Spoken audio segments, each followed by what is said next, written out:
ભરૂચ શહેરના નર્મદા ચોકડીથી મનુબર ચોકડી સુધીના બિસ્માર્ક માર્ગ ભારે ટ્રાફિક સમસ્યા અને વરસાદી પાણી ભરાવાની સમસ્યાને લઈને શહેર કોંગ્રેસ દ્વારા જંબુસર બાયપાસ ચોકડી ખાતે ધરણા અને ચક્કાજામ પ્રદર્શન યોજાયું. કોંગ્રેસ આગેવાનોનો આક્ષેપ છે કે સર્વિસ રોડ અને રેલવે ફાટક વિસ્તારની હાલત અત્યંત ખરાબ છે. વારંવાર રજૂઆતો છતાં કોઈ કાર્યવાહી ન થતા સ્થાનિકોમાં અસંતોષ છે. આ મુદ્દે કોંગ્રેસના કાર્યકરો રસ્તા પર ઉતરી આવ્યા અને તંત્ર સામે વિરોધ નોંધાવ્યો. આ પ્રસંગે જિલ્લા કોંગ્રેસ પ્રમુખ રાજેન્દ્રસિંહ રાણા, શહેર કોંગ્રેસ પ્રમુખ સલીમ અમદાવાદી, પૂર્વ વિપક્ષ નેતા શમશાદ અલી સૈયદ, જુબેર પટેલ, હેમેન્દ્ર કોઠીવાલા, અબ્દુલ કામતી સહિત મોટી સંખ્યામાં કાર્યકરો ઉપસ્થિત રહ્યા હતા. કોંગ્રેસે ચેતવણી આપી છે કે જો તાત્કાલિક માર્ગ સમારકામ, આરસીસી રોડ નિર્માણ અને વરસાદી પાણીના નિકાલની વ્યવસ્થા નહીં કરવામાં આવે તો આંદોલન કરવામાં આવશે. પ્રદર્શન દરમિયાન પોલીસે હસ્તક્ષેપ કરી કાર્યકરોની અટકાયત કરી હતી. ભરૂચ શહેર કોંગ્રેસ દ્વારા આજ રોજ જંબુસર બ્રિજ નીચે ધરણા પ્રદર્શન કરવામાં આવેલું છે.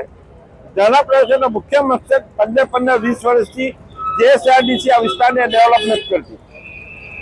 શ્રાવણ ચોકથી નર્મદા ચોકડી 300 કરોડ રૂપિયામાં ડેવલપિંગ થઈ રહ્યું છે. ત્યાંથી ચાલે 800 કરોડનો પ્રોજેક્ટ દહેગામથી દહેજ સુધીનો ચાલે છે. વચ્ચેનો જેટલો પણ ભાગ છોડવામાં આવેલો છે એ અન્યાય રૂપે આ વિસ્તારના અન્યાય રૂપે ભરૂચ જિલ્લાને અન્યાય રૂપે દેખાઈ રહેલું છે. અમારી એક જ માંગ છે કે શ્રવણ ચોકડીથી દહેગામ ચોકડી સુધીને એક જ સ્ટેજ દેખાવું જોઈએ. કોઈ પણ જાતનો અન્યાય ના થવો જોઈએ. આરસીસીના રોડ જોઈએ છે. બંને બાજુ પાણી રસ્તાની નિકાલ થઈ અને આ વિસ્તારને કે ભરૂચ જિલ્લાને દહેજ અને વિલાયત જીઆઈડીસી જે છે એને જે ટ્રાફિક સમસ્યાઓ છે એની પ્રજાને જે ટ્રાફિક સમસ્યા છે એ દૂર થાય. આવનાર સમયમાં જીએસઆરડીસી જો આ બાબતે યોગ્ય નિર્ણય નહીં લે તો અહીંયાની પ્રજા ભરૂચ શહેર કોંગ્રેસ, જિલ્લા કોંગ્રેસ ગાંધીનગર પર જીએસઆરડીસીની ઓફિસ પર ધરણા કરશે એવી આ તકે હું એલાન કરું છું. આજે દુઃખ સાથે કહેવું પડે છે કે ભરૂચ શહેર અને જિલ્લા કોંગ્રેસ સમિતિ એક સામાન્ય બાબત કે ભરૂચ શહેરમાં પ્રવેશ દ્વાર ગણાય વાગરા, આંબોદ, જંબુસર અને દહેજ વિસ્તારનો પ્રવેશ દ્વાર એટલે પશ્ચિમ વિસ્તાર, મોહમ્મદપુરાથી આ વિસ્તાર ગણાય જંબુસર ચોકડી, ત્યાં એટલા બધા ખાડા અને દયનીય હાલત રોડની હતી કે સતત 6 મહિનાથી લાગેલા છે.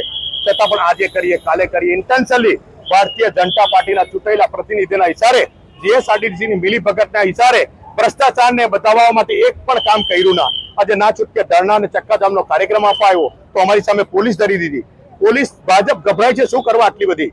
તમારી પાસે 32 વર્ષથી સત્તા છે. ત્યારે આ વિસ્તાર સાથે ઓરમાયું વર્તન રાખવામાં આવ્યું.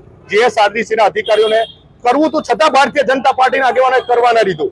ત્યારે અમને પણ કહેવા માંગુ છું કે તમે કેસ પહેરી લો, ભારતીય જનતા પાર્ટીના ઇશારે કામ કરી રહ્યા. વિકાસ કોને કહેવાય કે શ્રવણ ચોકડીથી લખોટી ગભરાવો તો મનુબર ચોકડી સુધી જતી રહે. આજે ભરૂચ જેપી કોલેજની નીચેનો બ્રિજ જુઓ તેને સુશોભન કરવામાં આવે છે. પશ્ચિમ વિસ્તાર સાથે એક ધર્મના નામે તમે શા માટે ઓરમાયું વર્તન કરવા માંગો છો? મને એ સમજાતું નથી. ત્યારે ચૂંટાયેલા પ્રતિનિધિઓ અને આ જીએસઆરટીસીના અધિકારીને કહું છું કે સમય બદલતા વાર નથી લાગતી. એકને ચૂનીને હિસાબ લઈશું. વિડીયો જર્નાલિસ્ટ વિરેન્દ્ર પાટીલ સાથે સત્યા ટીવી ન્યૂઝ, ભરૂચ.